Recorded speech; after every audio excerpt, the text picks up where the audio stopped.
My name is Sarah Rutman, and it's a privilege to be sharing Torah with you from the Beth Tikva YouTube site in Montreal, with special thanks, as always, to Rachel Schlossberg for the beautiful graphics and to all of you for listening. Someone entered a cemetery and read the headstones. Here lies Simon, the son of David. He lived for 2 years. The oldest among them was the rabbi of the town. His headstone read, "Here lies the Rav of our city. He was 10 years old when he died." What's this all about, he wondered. Was there an epidemic in the city and everyone died young? And how could it be that the rabbi of the city was only 10 years old? He went into town and asked the wise man for an explanation.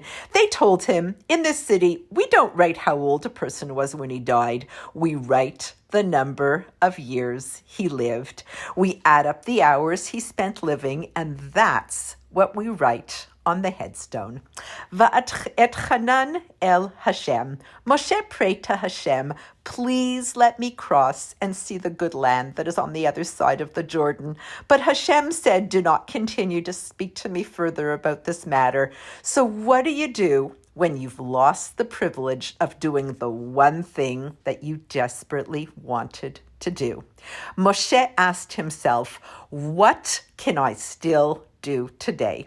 Chapter 90 in Tehillim tells us what to do. A prayer by Moshe, the man of God. Let's make every one of our days count. Heaven doesn't count time the way we do. For heaven, 1,000 years are like yesterday. Heaven counts our productive time, our meaningful time. Each day should be looked at as our only day. How can I fill it with meaning? Teach us to count our days so that our hearts will be wise. Sometimes we get overwhelmed about how much we have to do, but I only have to do the list of today. I was brought into the world for this day, and I have to live each day as if I am the only one who can do what I need to do. After being told that he couldn't go into the land, Moshe designated 3 cities of refuge where an accidental killer could flee and find shelter. Moshe exemplified what it says in Pirkei Avot. It is not incumbent upon you to finish the job, yet neither are you free to desist from it. Moshe knew that he couldn't lead the people into Israel, but there were still things that he could do. The first paragraph of the Shema is in this Parsha, as well as a repetition of the 10 Commandments. Do you know that you can read all the 10 Commandments from the words of the Shema? Shema Yisrael, Hashem Elokeinu, Hashem Echad. Hear, O Israel, the Lord our God, the Lord is one. It's a mitzvah to recite the Shema in the morning and the evening, as well as just before you go to sleep each night.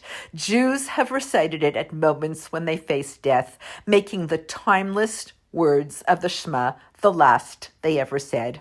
There's a story about the Panovitcher Rav who traveled throughout Europe after World War II searching for Jewish children left in Catholic orphanages and whose families had perished during the Holocaust. At one particular orphanage, the priest denied having any Jewish children, and even if they were, they demanded proof of their Jewish identity. Determined to find as many Jewish children as possible and place them in Jewish homes, the Rav insisted on seeing the children. Confident that the children would have no recollection of their Jewish roots, the priest conceded. The rabbi stood in the middle of the children's sleeping quarters and cried out in a loud voice, "Shema Yisrael, Hashem Elokeinu, Hashem Echad." Suddenly, from throughout the room, children instinctively raised their hands to cover their eyes and cried out, "Mameh Tate." Led by the cries of recognition of the proclamation of faith taught by Jewish parents, the rabbi was able to bring each of the Jewish children home. The power of a prayer.